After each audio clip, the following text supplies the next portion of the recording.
तो कोई किसी में लगा है, कोई किसी में लगा हुआ है। हरिवंश जी कहते हैं हम चारों को भूल चुके हैं। उत्तरोत्तर क्रम से श्रेष्ठ है। अर्थ काम के लिए है और काम का पूरक अथवा उसको दिलाने वाला धर्म है, और धर्म मोक्ष का भी प्राप्तव्य है, प्राप्त करा देने वाला है। इसलिए मोक्ष सर्वोपरि है, उससे नीचे धर्म उसका हेतु है। काम और अर्थ ये तो जीवन के सामान्य व्यवहार है। हरिवंश जी कहते नहीं हमको इन चारों से प्रयोजन नहीं। तो आपको भक्ति से प्रयोजन होगा, भगवान की भक्ति। बोले नहीं, उसकी भी वंदना करते, हमको वो भी नहीं चाहिए। अरे भाई, तो ऐसा तो महामोह में डूबा हुआ ही प्राणी कहेगा कि हमको भगवान की भी भक्ति नहीं चाहिए। किम तद वृथा वार्त्या सही कांतेश्वर भक्ति योग पदवी। बोले आरोपिता मूर्धनि, हम उसको नमस्कार करते हैं, तिरस्कार नहीं कर सकते। तो तुम चाहते क्या? बोले यो वृंदावन सी निकशन घना सज्ज किशोरी में। इस वृंदावन की सीमा में जिसका हम वाणी के द्वारा निर्वचन नहीं कर सकते, जो हमारी वाणी का अविषय है, ऐसी कोई घनीभूत आश्चर्य रूपा दिव्य किशोरी मणि है, जिसको यह कहा चरिता अभिराम, झंकार नूपुरवती चलत पद गतिम चरिता अभिराम, झंकार नूपुरवती, जिसके नूपुरों की कुणन झनत्कार से ये नाद ब्रह्म की उत्पत्ति होगी, है? जिसका अभिराम चरित शब्दों में कहा नहीं जा सकता। इससे अभिराम और क्या चरित्र होगा? जिसने सर्वोपरि सर्वेश को अपना चरणों का दास्य बना लिया, ऐश्वर्य से बलपूर्वक नहीं, स्वयमेव प्रीति किरीत रंगीलोई जाने, यद्यपि सकल लोक चूड़ामणि दीन अपन पौ माने, जमुना पुलिन कुंज पवन में मान माननी ठाने, निकट नवीन कोटि कामिन कुल धीरज मन ही न आने। इस प्रकार जो बशवर्ती स्वयमेव हो गया। होते तो सब तय बड़े पया के कसन खटात याते, बड़े भय बिहारी याही छाते।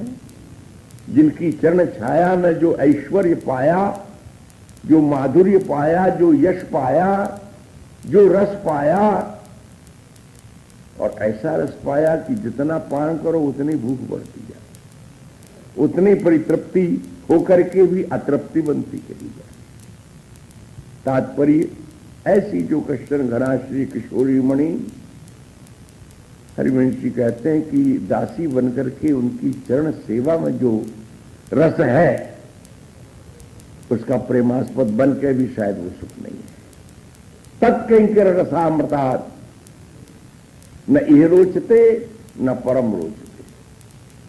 मुझे न तो इस लोक का कुछ अच्छा लगता है, और परलोकों का जो शास्त्रों में, पुराणों में, ग्रंथों में वर्णन किया गया है, वो भी नहीं पाता है।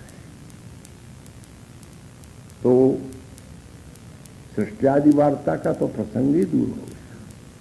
सृष्टि की वार्ता मत करो, दूर है सृष्टि आदि वार्ता। नारदादि सुभक्तान, नारदादि भक्तजन जो प्रभु के अपने निज जन है, वे भक्ति के जिस सुख का आस्वादन करते हैं, वो भी अपने आप में बहुत ही विलक्षण है। तथापि ये कश्चन घनाश्चर्य किशोरी मणि के कैंकर्य की तुलना में तो वो भी नहीं आता। तो शायद सखा लोग आ जाते होंगे, श्री रामाद्य सुहृद भी, क्योंकि उन्होंने अपने मित्र कृष्ण कन्हैया के हृदय को जीता है।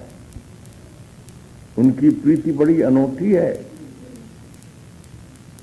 उनके अनूठेपन की देखो भागवत क्या सुंदर झांकी जी। वाह भगवान कृष्ण श्रीदावानम पराजिता, श्रीदावा से हार गए भगवान कृष्ण। कृष्ण हार गए इतनी बात नहीं कि भगवान कृष्ण हार गए, और हार ही नहीं गए, वाह वाह, अपनी पीठ पर घोड़ा बनकर के अपनी पीठ पर सुदामा को श्री दामा को बिठाए करके भांडीर बट तक ले गए बकैया चलते हुए, और फिर खेल के मैदान तक फिर वापस आए। कितना बुरी तरह से हराया है। हराने वाले की विशेषता जो है सो है, पर हारने वाले की विशेषता है, इसलिए वो सखा सुहृद कहलाए। ये सौहार्द धर्म शांत भाव में नहीं है। दास्य में भी नहीं है, ऐसा कहते तो नहीं बनता, पर होगा, हमको पता नहीं। सुहृद भाव तो स्पष्ट रूप से सख्यत्व में दिखता है। जहां माता की गोद छोड़ करके, सुखसैया का त्याग करके, और माता के द्वारा, मैया के द्वारा दिए गए उत्तमोत्तम कलेऊ को छोड़ करके कहीं को यदि किसी सखा ने आवाज लगाई है, अलगोजा की फूंक लगा दी, तो बहाना लेकर के भाग खड़ा हुआ। अरे लाला नेक नेक सुन, मैया मैया मैं अभी आऊं, मेरी गैया ब्याह रही है। न गैया ब्याह रही है न बछड़ा ब्याह रहा है। वहां तो सखा ने जो अलगोजा बजा के संकेत दिया ना, उस प्रीति ने विवश कर दिया। ये सुहृद भाव आचार्य कहते हैं कि ये भी पीछे ही रह जाता है।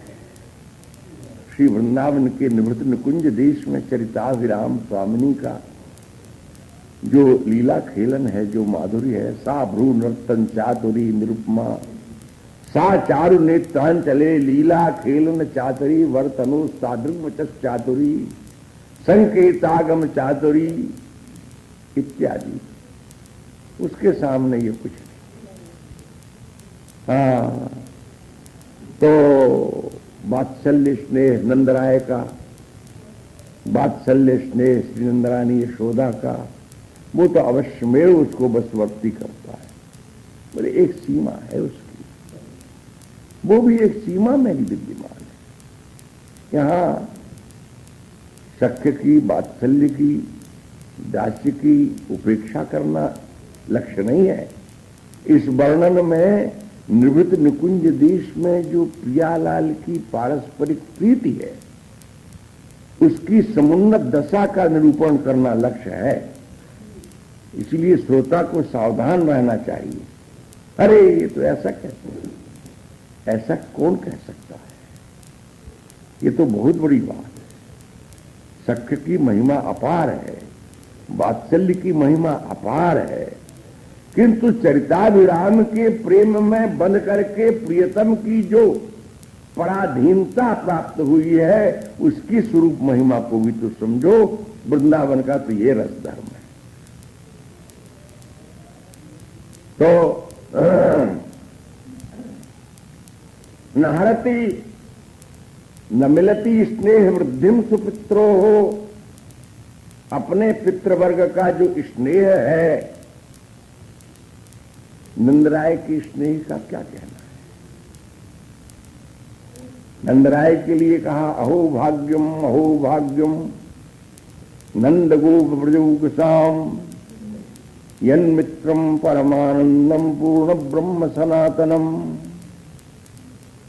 अहो भाग्यम, अहो भाग्य। एक बार ही अहो भाग्य कहने से बात पूरी नहीं पड़ी, इसलिए दूसरी बार फिर कहा अहो भाग्यम, अहो भाग्यम। किनका अहो भाग्य? नंद गोप ब्रजौकसाम, नंद बाबा का और नंद बाबा के ब्रज में रहने वाले ब्रजवासियों। इनसे बड़ा किसी का भाग्य है? बोले इससे बड़ा किसका भाग्य है? क्यों? यन्मित्रम परमानंदम पूर्ण ब्रह्म सनातनम। वेद वेदांत प्रतिपाद्य परब्रह्म परात्पर तत्व आनंद कंद नंद नंदन जिनका पुत्र हो गया, और नंद बाबा की ब्रज गोष्ठ में निवास करने वाले उनके जो गोपों के बालक जिनका मित्र हो गया, ऐसा परमानंदमय परात्पर ब्रह्म परमात्मा। इसलिए नंददास ने कहा नंद भवन को भूषण माई, जसुदा को लाल वीर हलधर को राधा रमन परम सुखदाई। ये ब्रह्म को ब्रह्म, ईश ईशन को देव अधिक अधिकारी। नंददास को जीवन गिरधर, गोकुल गांव को कुंवर कन्हाई, नंद भवन को भूषण माई। किंतु नंदराय, नंदरानी यशोदा, जिनकी वात्सल्य महिमा का वर्णन करने में कोई समर्थ नहीं होता, गोपियों की प्रीति की बात कुछ और ही है। एक जगह रसखान ने कहा, यद्यपि जसोदानंदयरु ग्वाल बाल सब धन्य, पैया जग में प्रेम की गोपी भई अनंत। यशोदा भी धन्य है, नंद भी धन्य है, ग्वाल बाल भी धन्य है, पर गोपी, गोपी तो साचे प्रेम की गुरु गोपी। जिन गोपाल किए बस अपने उरधर श्याम भुजा, गोपी प्रेम की ध्वजा। ऐसा किसी के जीवन में त्याग, जिन्होंने लोक का, वेद का तृणवत त्याग कर दिया, जिनके त्याग के सम्मुख स्वयं साक्षात आनंद कंद हाथ जोड़ करके करबद्ध अपने आप को ऋणी स्वीकार करते हैं। न पारे हम निर्बद्ध संयुजाम, स्वसाधु कृत्यम विबुधायुषा पिवा, या मां भजन दुर्जर गेह श्रृंखला, संवृष्ट्य तद्वः प्रतियातु साधुना। आनंद कंद श्याम सुंदर बोले, हे सखियो, तुमने जो मेरे प्रति प्रेम और उपकार किया, पहले तो खूब तपाया, जब रास में बुलाया अंतर्धान हुए, खोजती फिरी, रोई गाई, मिली तो फिर कुछ कटाक्ष व्यंग आदि हुए हुए, और अंत में स्वीकार करना पड़ा। सत्य तो सत्य है, चाहे उसकी प्रतिष्ठा बहुत दीर्घ काल के पश्चात हो, पर सत्य में विजय थी, सत्य की जय होती है। रास के प्रसंग में विजय गोपियों की है, क्योंकि उन्होंने जो सर्वाराध्य है उसको भी आराधक बना दिया। इसलिए वो कहते हैं, तुम्हारे द्वारा किए गए प्रेम और उपकार का बदला मैं देवताओं जैसी बहुत बड़ी आयु प्राप्त करके भी नहीं चुकाना चाहूं तो नहीं चुका सकता। तुमने वो साधु कृत्य किया है। क्या किया है? लोक वेद की कान तृप्तन काजों तोरी, तुम जो करी सो को न करे सुन्नबल किशोरी, लोक वेद की सुदृढ़ श्रृंखला तृण समतोरी। तुमने लोक और वेद दोनों का परित्याग कर दिया। वो मैं निवेदन करता हूं कि कोई नालायक कर दे तो उसकी कोई बात विशेष नहीं होती। बात तब होती है बड़ी जब कोई महामहिम करता है। रास के मध्य में प्रिया जी के चरणों का नूपुर टूट रहा था, लोग डोरी खोजने दौड़े, व्यास जी ने जनेऊ तोड़ के मूठ दिया। अरे ऐसे सब दर्शन के आचार्य, परम विद्वान, परम उपासक, वेद धर्म के रक्षक हरिराम जैसे महामहिम पुरुष ने जब अपना जनेऊ तोड़ दिया तो प्रश्न बना, आपने जनेऊ क्यों तोड़ दिया? तो बोले ये कर्मकांड का प्रतीक चिन्ह, सारी जिंदगी मैंने अपने शरीर पर बोझ को इस तरह ढोया, आज ही तो सफल हुआ। श्री स्वामिनी जी के चरणार बिंद के टूटे हुए नूपुरों को गूंथने में आज ये सफल हो गया। तो आपने तो जाति धर्म का विनाश किया। बोले तुम जिसको जाति कहते हो वो हमारी जात नहीं है। आपकी जात कौन सी? बोले रसिक अनन्य हमारी जात। कुलदेवी राधा बरसानो खेरो ब्रजवासी स्वपात, गोद गोपाल जनेऊ माला शिखा शिकंड हरि मंदिर भाल, हरि गुण वेद नाम गुण सुनियत मूंज पखावच कुछ करताल, हरि लीला सत्कर्म महाप्रसाद प्राण धनराज, बंसी ऋष यजमान कल्प तरु व्यास न देत आशीष शराब। हम वो ब्राह्मण नहीं है जिसमें तुम अपनी जात गिनते हो। व्यास ही बामन मत गिनो, लोक वेद को दास।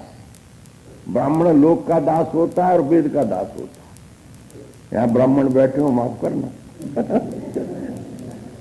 व्यास ही बामन मत गिनो, लोक वेद को दास, राधा वल्लभ कारण सैव जगत उपहार। रे भैया व्यास को जन को पछताओ, हरिसो हेत न छूटी है, तित जित बछरा चित गाय। तो भगवत प्रीति के देश में उन्मत्त होकर के कर्मकांड के प्रतीक यज्ञोपवीत का खंडन किया तो प्रश्न बन गया ब्रजबालाओं ने कि कौन है ये ब्रजबालाएं। शास्त्र जिनको कहते हैं ये श्रुति कन्याएं हैं, ये दंडकारण्य के ऋषि मुनिजन हैं, जिन्होंने आकांक्षा की थी राघवेंद्र तुम्हारे इस श्रीअंग का दर्शन करके मन स्पर्श चाहता है। तो बोले इस काल में, इस जन्म में, इस लीला वपू में ये संभव नहीं है, पर तुम्हारी अभिलाषा है और मेरा भी व्रत है भक्तों की वांछा पूर्ण करने, आगे चांस आ गया। नित्य धाम की सहचरियां ही गोपी रूप से अवतरित हुई हैं, लोक के लिए, लोक में प्रेम का दान करने के लिए। तो ऐसी जो महानतम पात्राएं हैं, उनके द्वारा जब लोक और वेद का परित्याग होता है तो वो परित्याग भी एक दिशा निर्देश करता है, वो भी किसी के लिए एक मार्ग कहलाता है। श्री चैतन्य देव ने कहा हम उस मार्ग का अनुसरण किए हुए हैं जो ब्रजवधु वर्गेण कल्पिता, ब्रजवधुओं ने जिस मार्ग को पकड़ा।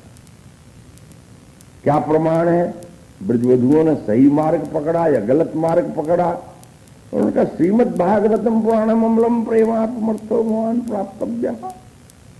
श्रीमद् भागवत के द्वारा ये निर्णीत है, क्योंकि श्रीमद् भागवत परमहंस सहित संहिता है, अमलात्मा महापुरुषों का आराध्य ग्रंथ है, ये समस्त श्रुति शास्त्रों का निचोड़ है, इसलिए उसमें अन्यथा के लिए कोई स्थान नहीं है।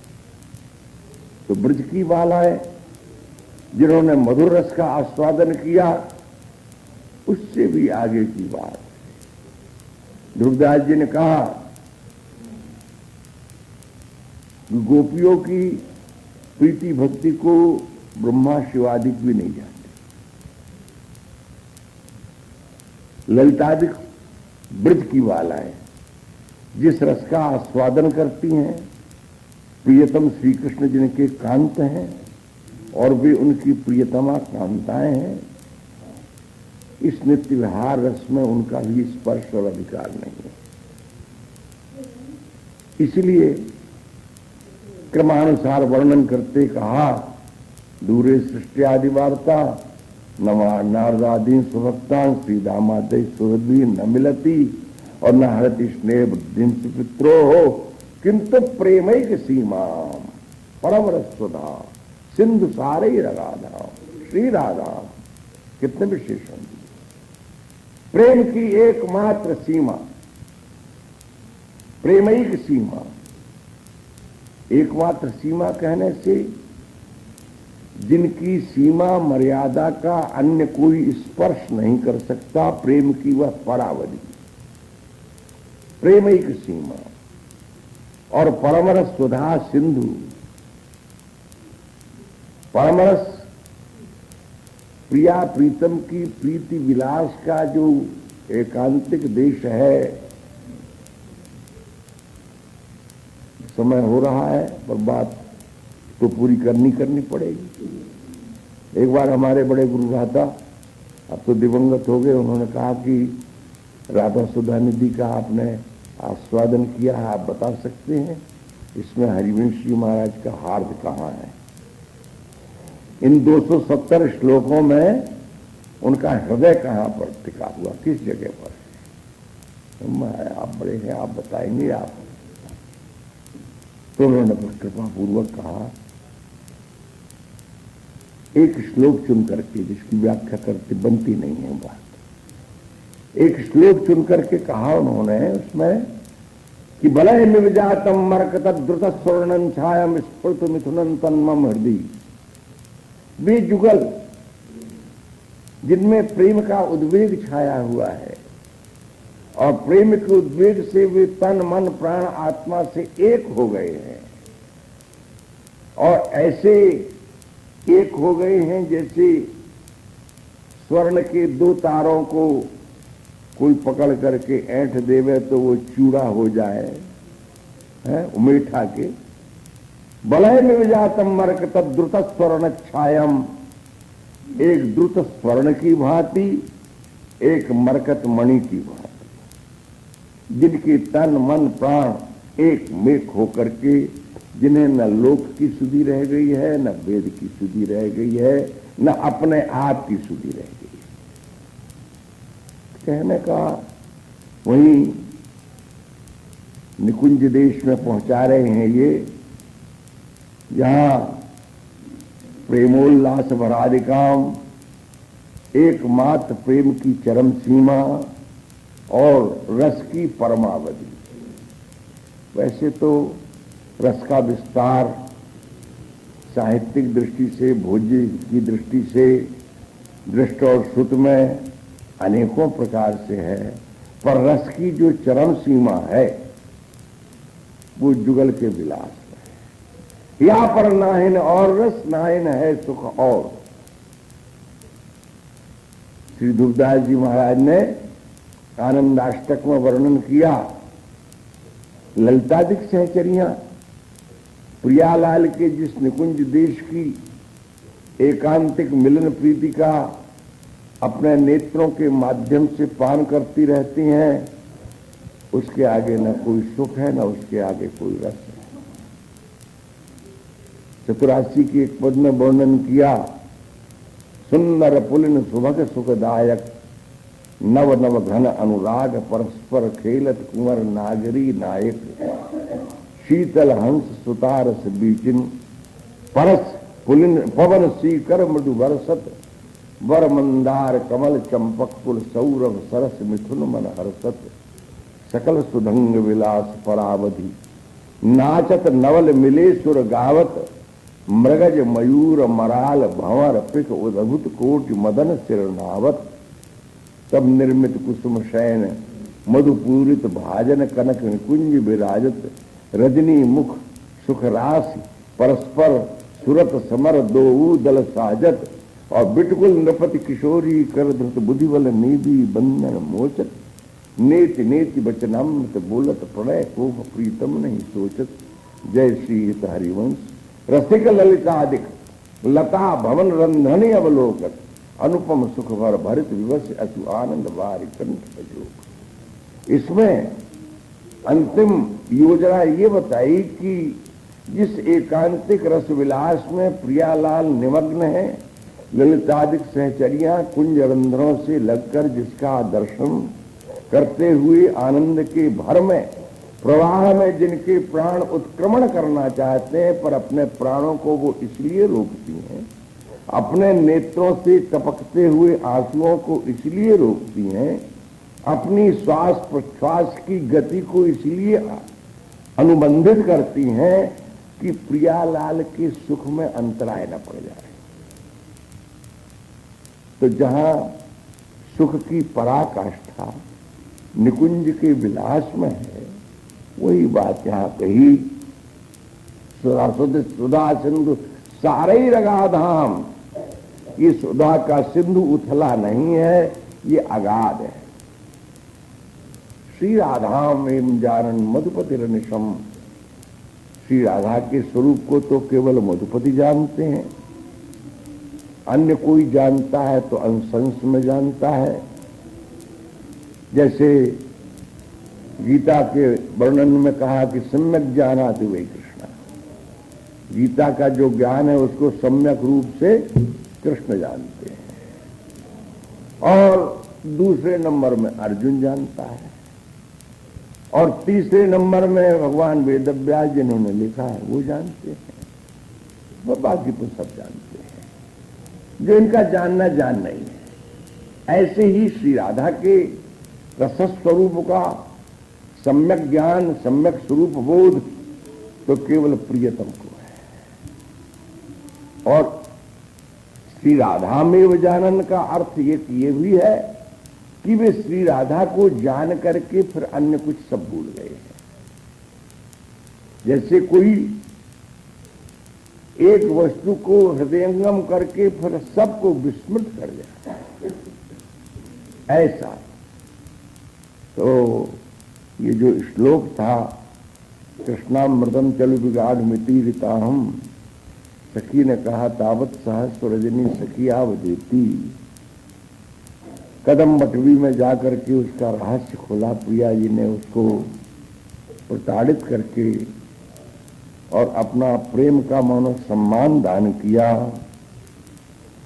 इस सब को मिलाकर के रसद केली, ये रसदायक केली हुई है। अब अगला श्लोक आता है, इसमें वर्णन किया गया, पादांगुली निहित दृष्टिमपत्र पुष्णुम दूराद दीक्षरस केन्द्र मुखेन्द्र बिंबम वीक्षे चलत पद गतिम चरिताभिरामाम झंकार नूपुरवतीम बत करहि राधाम। इसमें प्रिया जी के 3 विशेषण दिए गए। एक तो चलत पद गतिम, दूसरे झंकार नूपुरवतीम, और तीसरा दिया गया चरिताभिरामा। हमने कल आपसे निवेदन किया था कि चरिताभिरामाम की बात कहेंगे। वो चरिताभिरामाम की ही लगभग बात हुई है, परंतु डायरेक्ट नहीं हुई, इनडायरेक्ट हुई। अब कल इस पर फिर थोड़ी सी चर्चा करते हुए आगे बढ़ेंगे। 10 बज करके और 5-7 मिनट हो गया, अतएव यहीं पर विश्राम दें। श्री राधा वल्लभ लाल, जय राधे जय राधे, जय राधे जय श्री राधे,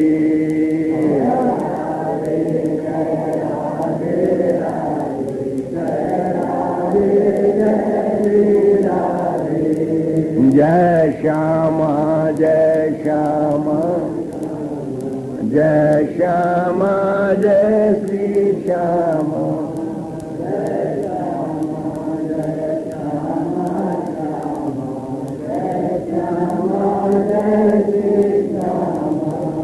श्री राधा वल्लभ लाल की जय, जय श्री